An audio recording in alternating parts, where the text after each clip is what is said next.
রংপুরের মিঠাপুকুর উপজেলার মির্জাপুর খেয়াঘাটে বহুল প্রত্যাশিত ব্রিজ স্থাপনের দাবিতে মানববন্ধন ও আলোচনা সভা করেছে স্থানীয়রা। সকালে মির্জাপুর খেয়াঘাট ব্রিজ বাস্তবায়ন পরিষদের আহ্বানে নদীর তীরে হাজারো মানুষ একত্রিত হয়ে এই কর্মসূচি পালন করেন। কুচক্রী একটি মহল ব্রিজের বাস্তবায়নে বাধা সৃষ্টির লক্ষ্যে পায়তারা চালাচ্ছে বলে অভিযোগ করেন স্থানীয়রা। সকল চক্রান্তের অবসান ঘটিয়ে নির্ধারিত স্থানে ব্রিজ স্থাপনের জোরালো দাবি জানান তারা। মানববন্ধন শেষে আলোচনা সভার আয়োজন করা হয়। এতে স্থানীয় বিএনপি, জামায়াত ও এনসিপির নেতাকর্মীরা এ সময় উপস্থিত ছিলেন। বিনয়ের সাথে অনুরোধ করব, আপনাদের যথাযথ কর্তৃপক্ষকে পাঠিয়ে দিন কোনটি মির্জাপুর খেয়াঘাট সেটা তারা সচক্ষে দেখে যাক।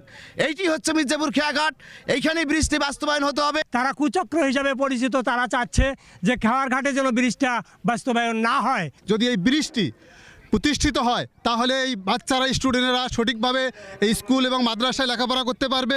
গভর্নমেন্ট থেকে, মন্ত্রণালয় থেকে, এলজিডি থেকে, নির্বাহী প্রকৌশলী মহোদয় যারা আছে, ইঞ্জিনিয়াররা আছে, তারা এখানে আসে দেখুক যে কোনটা ব্রিজ হলে এখানে খরচ কম হবে। ব্রিজটি হলে উভয় পক্ষের লোক, সুন্দরগঞ্জ এবং মিঠাপুরের লোকের অনেক উপকৃত হবে এবং কোনো জমি অধিগ্রহণের প্রয়োজন নাই।